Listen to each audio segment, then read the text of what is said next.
Live from KSAT 12, Good Morning San Antonio starts right now. Coming up, a man shot somewhere in San Antonio drives to a gas station for help. We'll tell you what police are saying. And another death at the Bexar County Jail happening yesterday. What we know about the man's death and recent arrest. And taking a look outside with live cam, we're seeing a little bit of that cloud coverage this morning, and it's going to continue to be a little muggy because of it. But I'll have your full forecast of what you need to know for your weekend coming up in just a bit. Good morning. It's 6 a.m. on your Saturday. It is September 13th. We have Shelby in today and this weekend. Sarah is off. Welcome, Shelby. Thank you. Sarah's enjoying a much needed vacation on the beach in Florida. A little jealous, but you know, any beach vacation is instantly going to be better. And you know what? We could probably use a beach or a pool this weekend. For sure. I mean, yes, we're still in September, but 90s expected for us later today. And you're waking up, you might not believe that we'll hit 90 degrees later today. 72 degrees right now in San Antonio this morning, 69 in New Braunfels, 63 in Bernie, and 65 in Kerrville. So although some of us are still waking up with the temperatures a little on the cooler side, feeling more like fall, the humidity is making it muggy this morning. You're waking up feeling it. Some people's hairs might be feeling that humidity too. And throughout the next few hours, we're going to continue to see the humidity, but also that cloud coverage is going to be the factor on top of the winds. We're going to expect those mostly clear to some partly cloudy skies later today, and our temperatures getting to about 94 degrees for most of us. But once again, not everyone's going to see the temperatures getting to about 94 degrees. It's going to be very isolated. Some folks might stay in the 80s. Others might get to the upper 90s. But like I mentioned, that humidity, it's still going to be feeling muggy throughout the morning hours, getting a little more pleasant in the afternoon. But tomorrow we're back up to the muggy conditions because we're watching a little bit of some excess moisture move into areas of San Antonio. I'll talk about why we're seeing a little bit of that excess moisture coming up in just a bit, Sarah. Shelby, thank you. New this morning, a man is in the hospital after he was shot at an unknown location. So San Antonio police say the man was shot and then drove to the Chevron on I-10 and East Houston Street for help. That's when he was taken to the hospital. He's expected to be okay, but there's no word on what caused the shooting or if police have a suspect. Another man has died in the Bexar County Jail. We're told he's 34-year-old Ryan Postoke.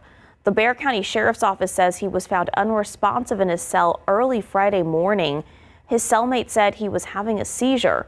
Medical staff tried to save him, but he didn't make it. Postoke was booked Thursday for driving while intoxicated and a vehicle crash.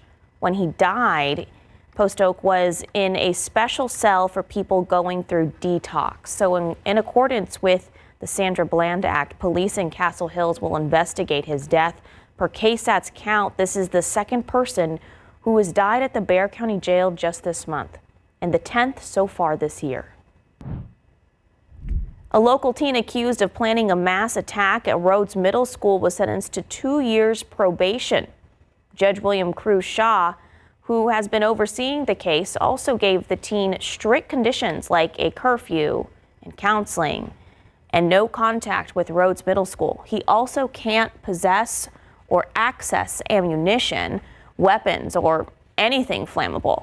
He also has to give the court all of his social media screen names and passwords. Listen to what the judge told him in court yesterday. That cannot be the crutch for the rest of your life. You're going to have to move on from all of that, move on from this, and be a productive member of society. So the teen's mother, Ashley Pardo, is also facing charges in connection with the case. Investigators say she bought her son ammunition and tactical gear, even though he planned to carry out the acts of violence. She has not been indicted yet. Well, parents are concerned about phone issues at Pearsall Junior High School. So not all phone calls were going through at the school. Pearsall ISD went on Facebook Thursday and shared that its phone system was experiencing an outage. Right now, they only have 2 phone lines available for parents in the community, so communication is limited until this issue gets fixed. We need the phones here. It's emergency. We need it. Parents are worried that the issue is putting kids in danger if there's an emergency. Keep in mind that a new state law banning students from using their cell phones during the school day is in effect. So the school says it's working with AT&T to fix the issue. Well, school districts around San Antonio are working to follow a new law that went into effect September 1st. It requires parents to give permission before schools can provide certain health services to students. Basic care like Band-Aids or checking a fever doesn't need parental consent, but does require a notification. Medical treatments and medications do need parental consent. Schools are notifying parents and asking for their consent, making sure kids get the care they need while keeping parents in the loop. So if you have questions, you can reach out to the Texas Education Agency. Plus, we have a list of local school districts and the responses to the new law. Well, new details in the killing of political activist Charlie Kirk. Officials named a 22-year-old suspect, and for the first time, Kirk's widow is speaking out. Johnny Fernandez with ABC has the latest.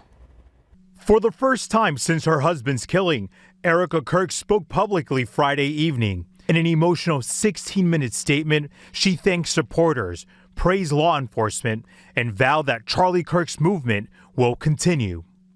You have no idea the fire that you have ignited within this wife. Meanwhile, officials have identified 22-year-old Tyler Robinson as the suspect. They believe fired a single shot from the roof of Utah Valley University, killing Kirk. A family member of Tyler Robinson reached out to a family friend who contacted the Washington County Sheriff's Office with information that Robinson had confessed to them or implied that he had committed the incident. Just before his arrest, officials say investigators identified Robinson as the suspect in surveillance footage. They described seeing him walk with an unusual limp, which they believe was caused by a rifle hidden under his clothes. Investigators say they spoke with family members who said Robinson had become more political in recent years, and one referenced an incident where Robinson spoke with a family member about Charlie Kirk coming to Utah Valley University. Keaton Brooksby, who attended 6th grade through 12th grade with suspect Tyler Robinson, spoke exclusively with ABC News over Zoom Friday afternoon. It really just caught me off guard. I was walking my dog and I saw the picture come through and I knew him immediately, and I couldn't believe that it was him, especially, knowing him in high school. He wasn't any sort of, person that I would anticipate to be doing something like this. So, just utter shock. The Utah County Attorney's Office says that it will review evidence over the next few days and is expected to file charges including aggravated murder as soon as next week. Johnny Fernandez, ABC News, New York.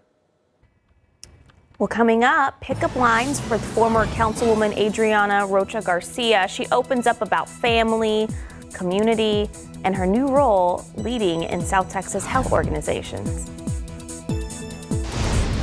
Plus, taking a look outside with live cam. It's going to be a quiet day, not only today, but also tomorrow. I'll talk about what's causing the quiet weather for us in San Antonio coming up after the break. Now to a safety alert. More than 57,000 food products sold at Target are being recalled because of an allergy risk.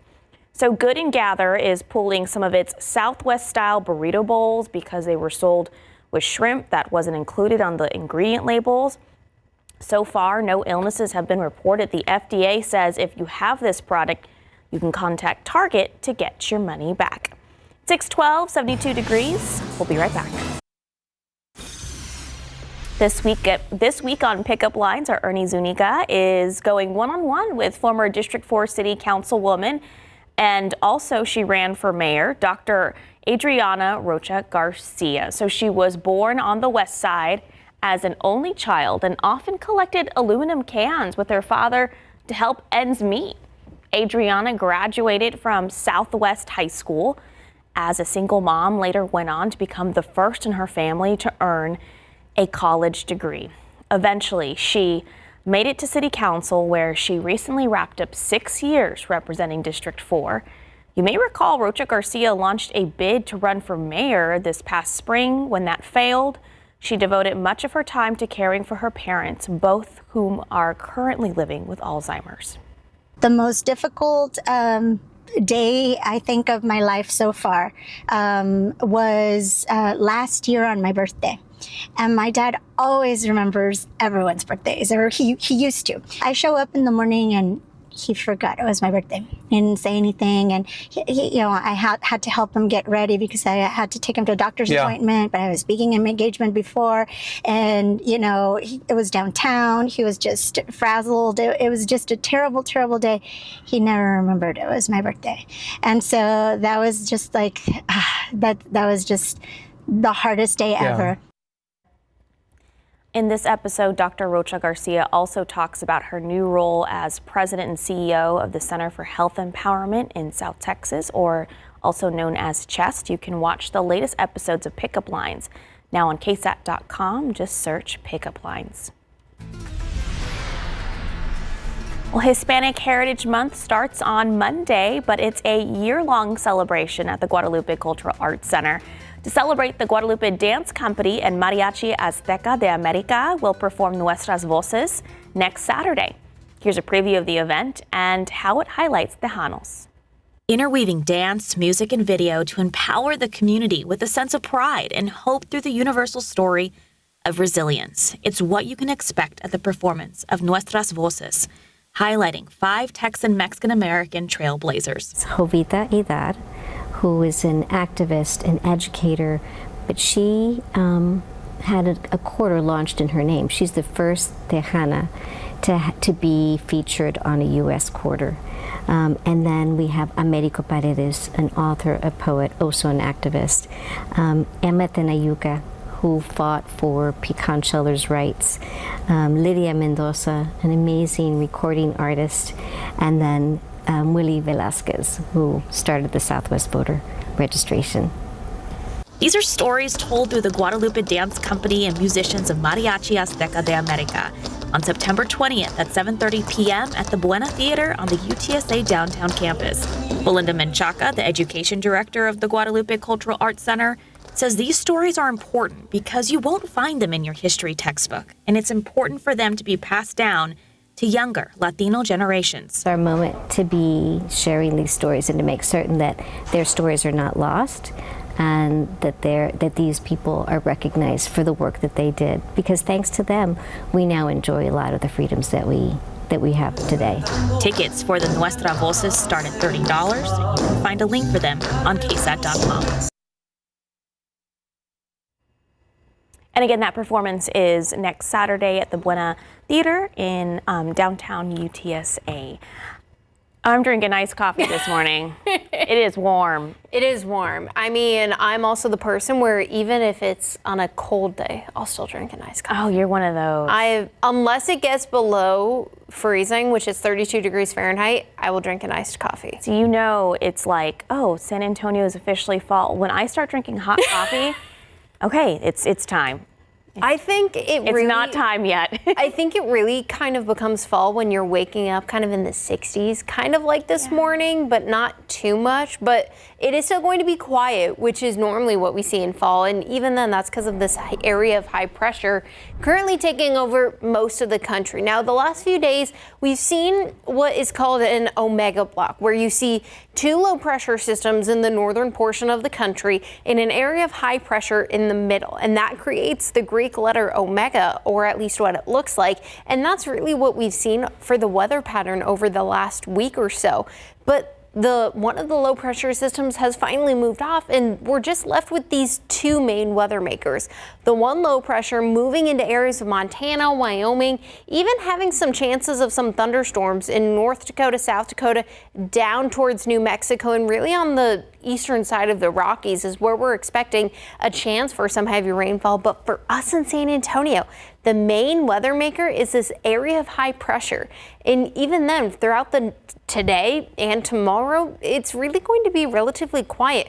We're expecting some higher thin cirrus clouds today, going to make for a beautiful sunset, by the way. Tomorrow, expecting basically a carbon copy of what we're experiencing today. Waking up in those upper 60s, even low 70s, having a chance for some patchy cloud coverage, getting to about 93 degrees.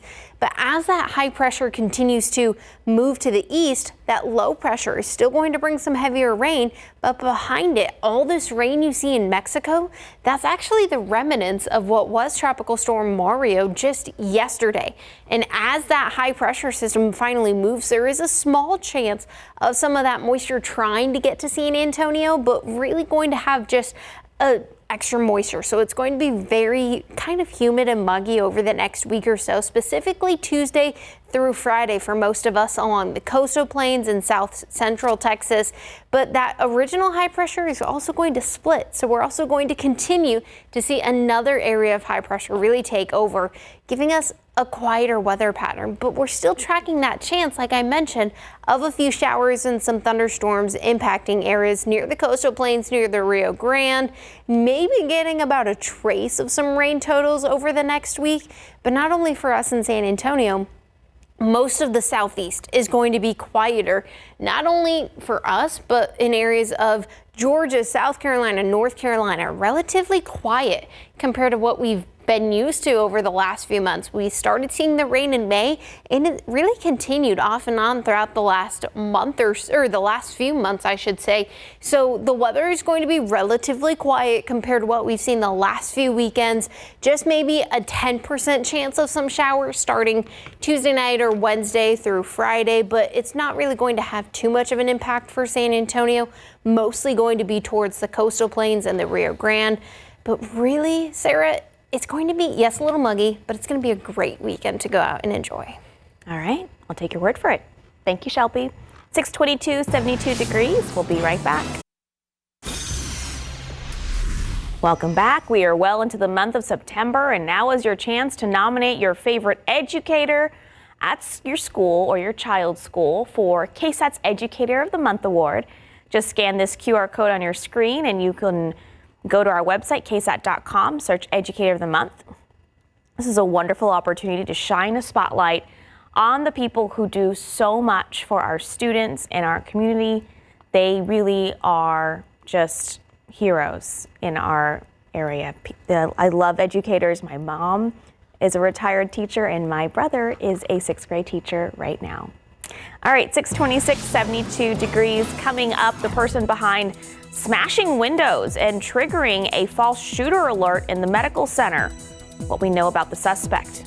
Come back. Good morning. It's 6:30 a.m. on your Saturday. It is September 13th. We are halfway through September, Shelby. I feel like this year has gone by way too fast. And you know what? I feel like September is slowing down, though, because we're just waiting for it to feel like fall, but it feels like Groundhog's Day. It's like 94, 95. But I will say there have been years where we're still in the triple digits. Oh, absolutely. I feel like in Texas, normally it's normal to see at least a triple digit in Texas in September. Right.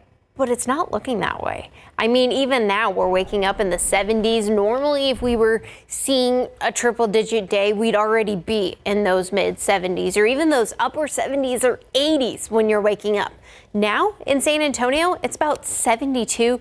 New Braunfels 69, Bernie and Kerrville sitting at about 63 and 65. So we're not going to be, yes, we're going to be warm, but we're still going to be a little more closer to average, especially if you're going to the Incarnate Word in the UTSA game today. It's going to be comfortable. Tailgating forecast, we're only expecting to be in the 80s. Towards the game time and the kickoff, we're expecting temperatures to be closer to about 92 degrees or so. But even then, when you're leaving the game, that's when we're expecting the temperatures to be on the warmer side. We're expecting that peak daytime temperature to be near the 90s. 94 degrees expected for San Antonio for your peak temperature. Towards the hill country near Rock Springs and Ozona, that's where we're seeing temperatures still a little on the cooler side, but it's September. 90s is still temperatures in September, which is still fairly average. Our average temperature right now in San Antonio is about 91 degrees, and over the next 7 days, we're still going to be above average. But we're not seeing any triple digits like we're normally used to when we do see that big blue H or that heat high sitting over South Texas, just sitting in those low 90s. I'll talk about what else you can expect with that heat high, plus compare it to our drought that was The latest drought monitor on Thursday coming up in just a bit. Shelby, thank you. A man accused of vandalism and a false active shooter alert is now behind bars. So this is 42-year-old Germán Hernandez Estrada. Investigators say he was caught on camera smashing windows at businesses in the medical center off of John Smith. And in a separate incident, he's also accused of throwing a rock at a window through a building on the UT Health campus. That triggered a false active shooter alert earlier this week. So a business owner at the medical center can't believe both cases are related. You know, they thought it was an active shooter, and come to find out it was a guy throwing rocks in the windows. But I can imagine how scared the people were there. So as it stands, Estrada faces charges for damaging property, and he is still booked the Bexar County Jail with a $25,000 bond. The Department of Education is ending a program that's poured millions of dollars into Hispanic serving institutions, including more than a dozen here in San Antonio. While the funding is based on enrollment, school leaders stress the money benefits all students, from upgrading labs to training faculty and launching new programs. Our Lady of the Lake University says it alone has received $12 million in the past 5 years. Local educators warn cutting the grants could hurt not just major universities, but also smaller colleges that rely on those funds to keep doors open and opportunities growing. Okay, so there's a new state law aimed at helping incarcerated veterans. So Senate Bill 2938 went into effect last week. So now every time someone goes into a county jail, the sheriffs must verify whether that person also served in the military. Our Stephania Jimenez looked into how the law is working at the Bexar County Jail and how it can help veterans there get back on track. There's a lot of vets, like, you know, I got little problems, conditions, but there's a lot of them out there so lost that they don't know how to get back. Do you think that you were dealing with mental issues? Oh yeah, I got mental issues too, but I'm coping with it. That's Morris Austin. He's 66, a veteran. I served in the military from 78 to 81. And recently spent months at the Bexar County Jail for a drug charge. Now that Morris is out, he wants to stay out and build a new life. Luckily, he has the essentials: food and a place to stay. He's also getting help through the Bexar County Military and Veterans Service Center. We offer employment services that can assist. We have a peer support and a financial assistance program. Keith Wilson is the executive director of the Veterans Service Center. The goal of the agency is to help all veterans, including those who are in jail. And that's where SB 2938 comes in. It went into effect September 1st and requires Texas jails to verify the veteran status of inmates when they come into the jail. Before, that process was inconsistent. We're not starting from zero. We spoke with Sheriff Javier Salazar about how he's implementing SB 2938. We have a system in place that will identify someone as a veteran, even in the event that they check no. That verification is supposed to make it easier to connect veterans with services from the moment they get to the jail. What we want to do is show them a road that's hopefully going to prevent them from coming back. That's why Sheriff Salazar supports the new law. We owe it to our veterans to take care of them. I'm a firm believer that not everybody in the jail is, quote unquote, a dangerous person. Many times people wind up in jail for circumstances well beyond their control. Back to Morris, he was out of jail before the law went into effect, but he's optimistic about what it could do for veterans in jail. He just hopes they get the help they need. Just try to maintain, and when you get out, try to find a support group, get your support group. And that was Stephania Jimenez reporting. Okay, a Texas State University student was a recent target of a scam.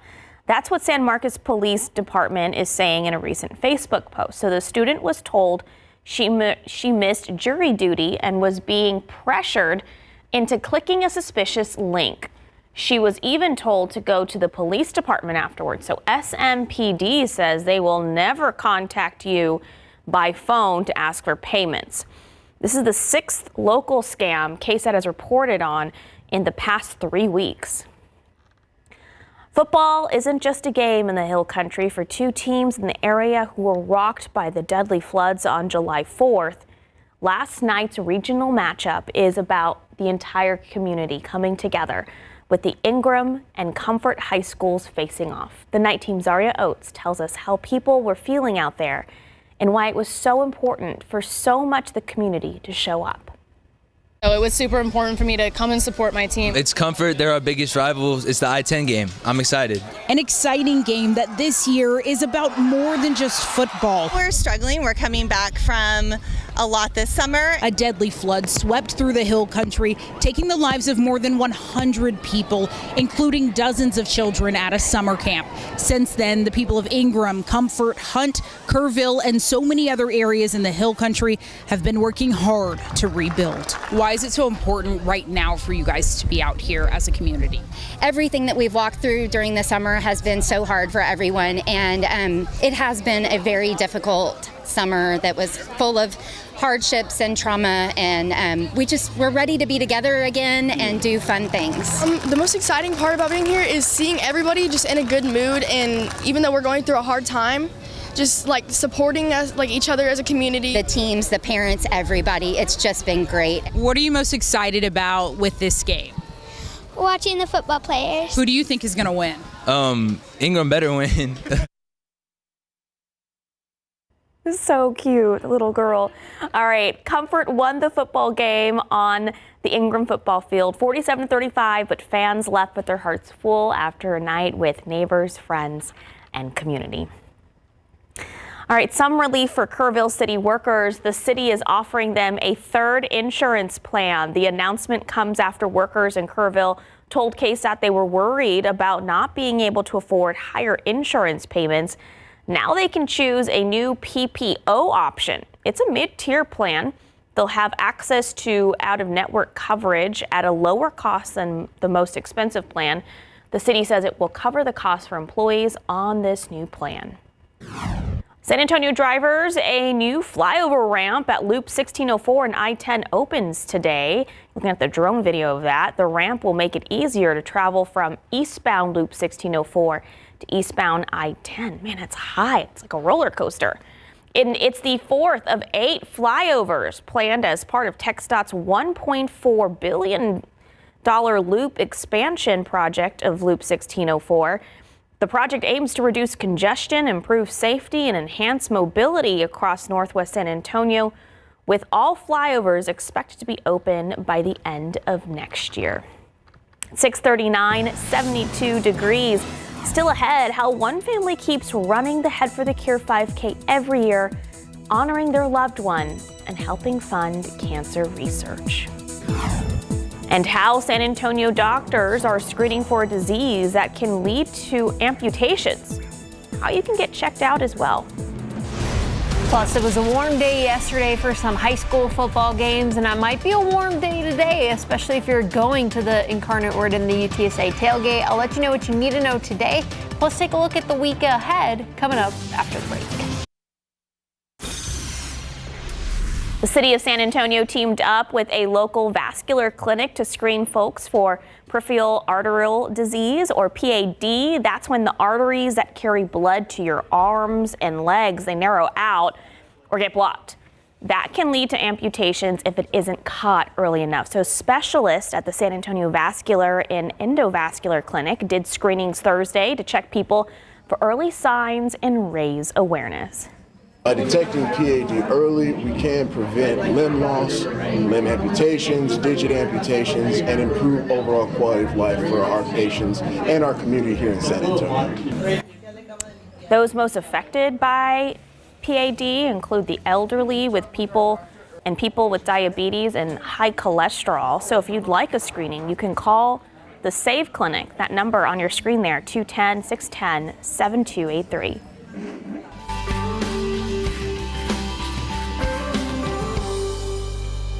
Head for the Cure 5K started back in San Antonio in September of 2014 to honor our late news director, Jim Boyle, who died of brain cancer. That first year, the crowd was small, the message was big though, and the goal was to raise money to fund brain cancer research. Our Stephanie Cerna spoke with the family, who has been part of the race from the very beginning, and they still come out every year with Team Headstrong, even though their loved one, Michael Hartfield, passed away in 2022.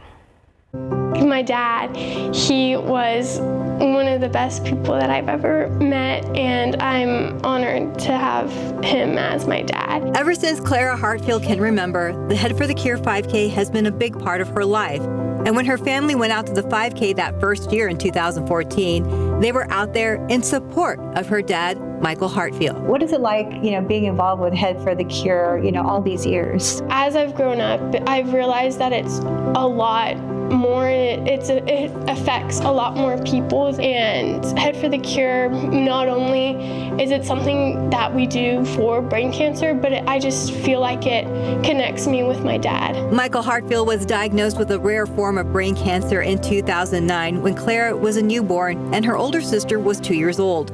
Michael went through rounds of radiation and chemo until he got his first clear scan back in January of 2010. And when the Head for the Cure 5K started in San Antonio, Michael joined the race as a survivor. And he would run the race. He would run. He was so proud that he could do it. Michael was re-diagnosed in 2020 and started oral chemo.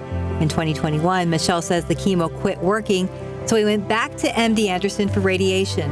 In 2022, Michael passed away. We are so blessed that the girls were able to see their dad and grow up and get to know him, because if something would have happened in 2009 or 2010, Clara especially wouldn't have been able to know her dad. Team Headstrong has now grown to over 75 people, all in support of Michael. What does it mean to you, all the support that you get with Head for the Cure? It's something that you can't explain, but it just gives you that faith and that strength just to keep moving forward and just to be a light for somebody else. Stephanie Cerna, KSAT 12 News.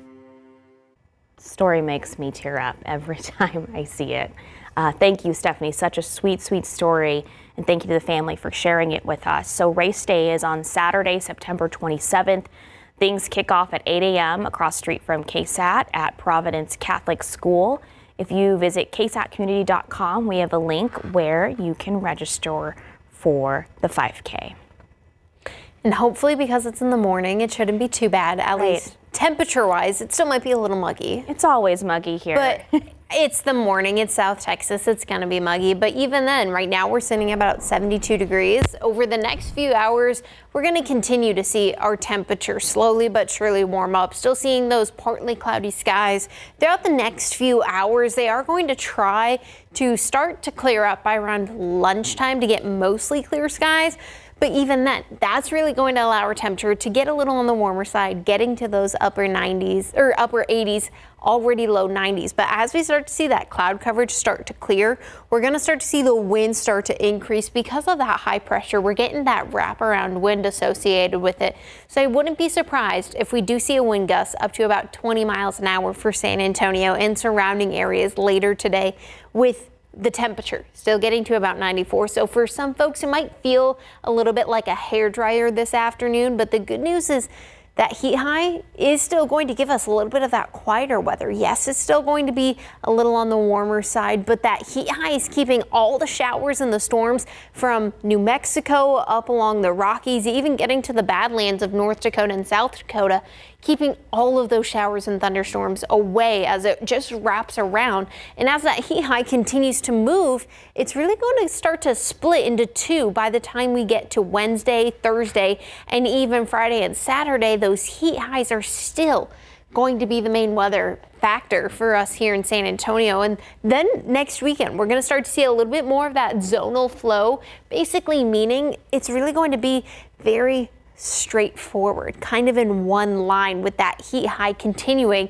And we're really expecting most of the country over between the 19th and the 23rd of September. So that outlook, we're expecting most of the country to be a little above average, especially in Texas, going into areas of Illinois, the Ohio River Valley, Mississippi River Valley, expecting above average temperatures. But once again, our average is about 91. So it doesn't take much for us to be above average for our actual air temperature, but we're still expecting to be a below average for our precip. We're not expecting any sort of rain because that heat high is going to continue to sit compared to areas throughout the rest of the country where they're expecting rain. But the latest drought monitor was issued on Thursday. And here's a little bit of that perspective. Yes, we did see a little bit of a difference for portions of Medina and Bexar County, but when you put it into the perspective of what we were in mid-May, we have changed drastically, and even enough that not everyone's still seeing that drought. We're only seeing that exceptional drought, remember,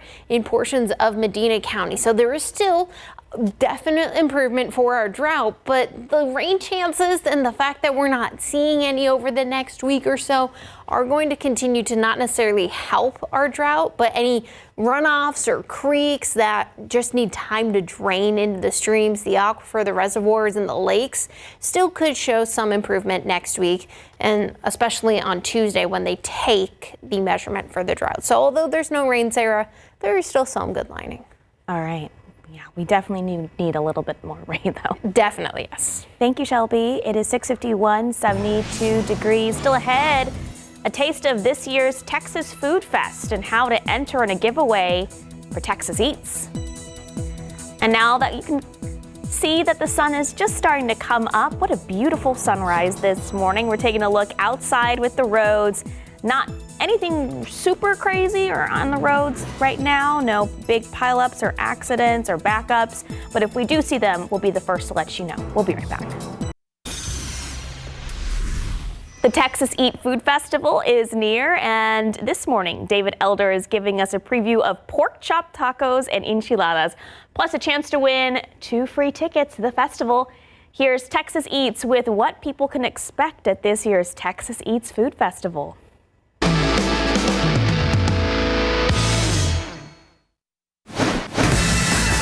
Now, the item that people are flocking from all over the place to come get it, it's the pork chop taco. Yeah. Now, you've had this for 21 years. This was my recipe at home when I made my pork chops. Now, it's a bone-in pork chop, so how are you supposed Usually they close it up, and you're gonna take a bite where the bone isn't, please. That's the bite. Give me some love. Bam! Woo! Give me some foot. Double bam, bam! That's a double tap. I'm telling y'all, that's the real deal. If you want big flavor, this is where it's at. I am gonna go crazy though. You have the barbacoa, that's Apco bacon. Apco bacon right there. And then you have more papas, and you have the beans and 2 eggs on here with the salsa.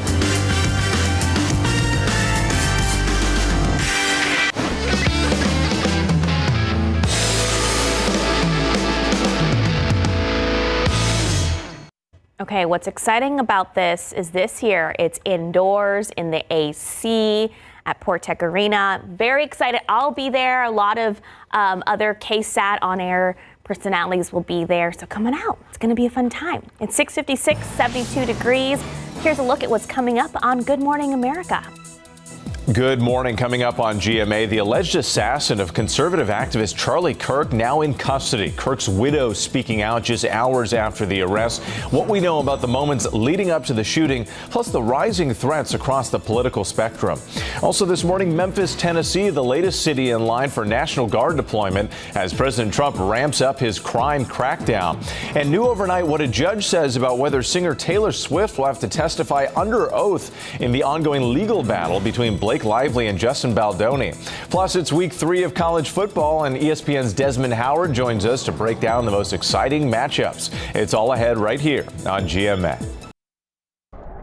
Still going to have temperatures throughout the next few days, kind of similar in those low 90s, seeing mostly clear skies to even some partly clear skies, but it's going to be a great weekend this weekend, Sarah. Okay. Well, very cool. Hey, coming up, don't go anywhere at 8 a.m. Our Devon Carp's going to be in Ingram, where Mattress Mac is going to be giving out mattresses. You don't want to miss it. For now, Good Morning America is next.